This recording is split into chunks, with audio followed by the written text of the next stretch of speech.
আজকে চলে এলাম নতুন রেসিপি নিয়ে, কাতলা মাছের ঝোল। সহজ পদ্ধতিতে বানাবো, একবার হলেও বাড়িতে আপনারা বানিয়ে দেখতে পারেন। অসাধারণ রেসিপি, আর পুরো ভিডিওটা দেখবেন, খুব ভালো লাগবে। তাহলে চলুন, সময় নষ্ট করব না, রেসিপিটা শুরু করে দিই। এখানে আমি 6 টুকরো কাতলা মাছ নিয়েছি। এবার কাতলা মাছটাকে ম্যারিনেট করে নেব। আর এই কাতলা মাছটা 2 কেজি ওজনের। এই কাতলা মাছগুলো খেতে খুব ভালো টেস্ট হয়। এরপরে দিয়ে দেব হলুদ গুঁড়ো, নুন, সবশেষে একটু সর্ষের তেল দিয়ে মাছগুলোর গায়ে খুব ভালো করে মাখিয়ে নিতে হবে।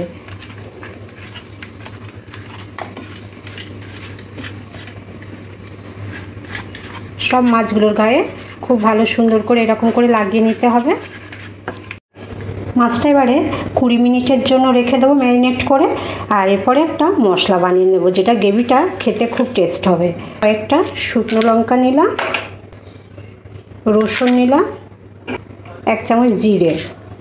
এবার জল দিয়ে দেবো, দিয়ে 10 মিনিট ভিজিয়ে রাখবো। কড়ার মধ্যে একটু তেল নিয়ে নিলাম। তেলটা খুব ভালো গরম হয়ে যাওয়ার পরে ম্যারিনেট করা মাছগুলো তেলের মধ্যে দিয়ে লাল লাল করে ভেজে নেব।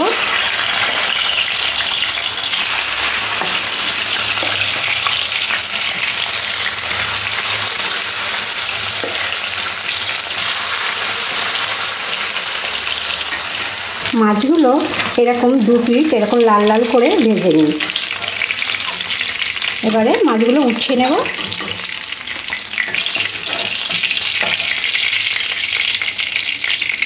যে বাকি যে মাছটা আছে একই প্রসেসিংয়ে ভেজে নিতে হবে।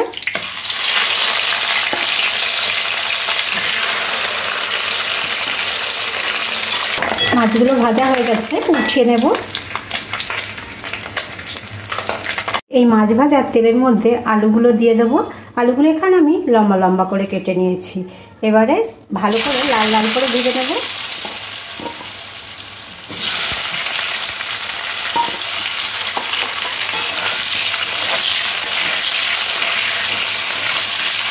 আলুটা সুন্দর কালার আসার জন্য এখানে দিয়ে দেবো একটু হলুদ গুঁড়ো।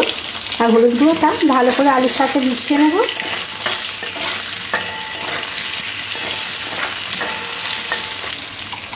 হলুদ গুঁড়োটা মেশানো হয়ে গেলে দিয়ে দেবো সামান্য একটু নুন। আলুগুলো ভাজা হয়ে গেলে এবারে উঠিয়ে নেব।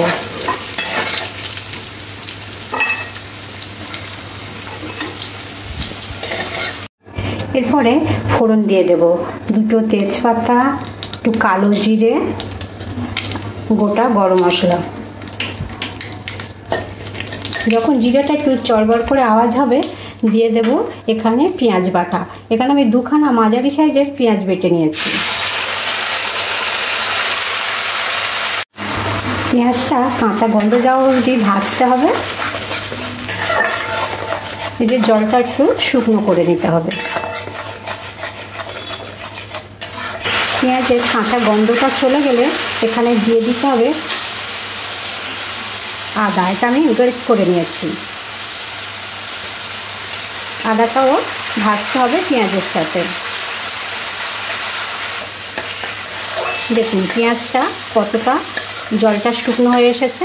আর পেঁয়াজ আর আদা কাঁচা গন্ধটা চলে যাওয়ার পরে দিয়ে দিতে হবে এখানে যে মশলাটা বানিয়েছিলাম, লঙ্কা, জিরে আর রসুন।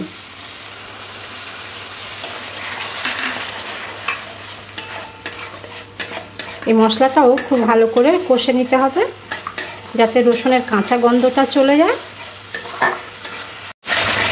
ভালো করে মশলাটা কষার পরে কিছু গুঁড়ো মশলা অ্যাড করব, যেমন 1 টিস্পুন হলুদ গুঁড়ো,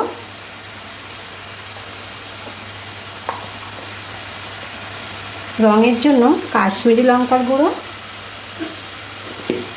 আর টেস্টটা বাড়াবার জন্য 1 টিস্পুন ধনের গুঁড়ো।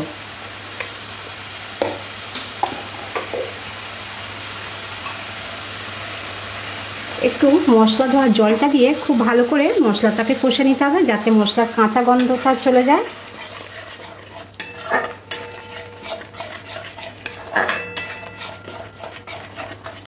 মশলাটা খুব ভালো কষা হয়ে যাওয়ার পরে দিয়ে দেবো এখানে একটা টমেটো বাটা।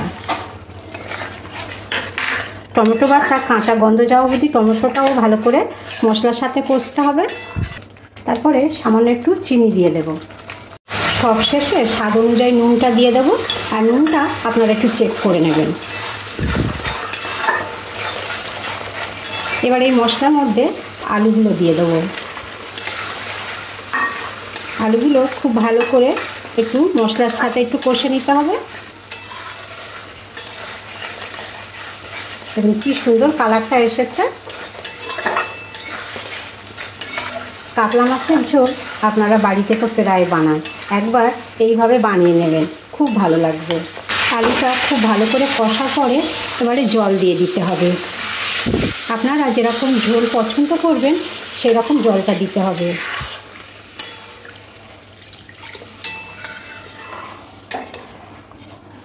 এবার ঝোলটা ফুটে উঠলে মাছগুলো দিয়ে দেব। ঝোলটা ফুটে উঠেছে, এবার ভেজে রাখা মাছগুলো দিয়ে দেব।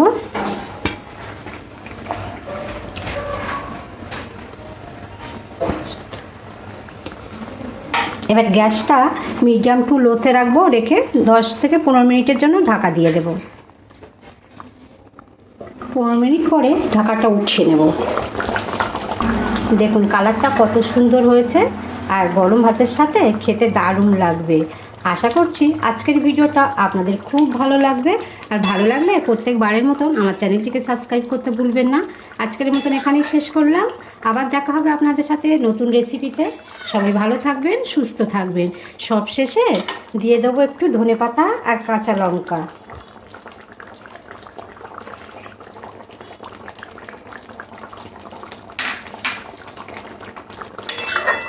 গ্যাসটা অফ করে দেবো, দিয়ে নামিয়ে নেব।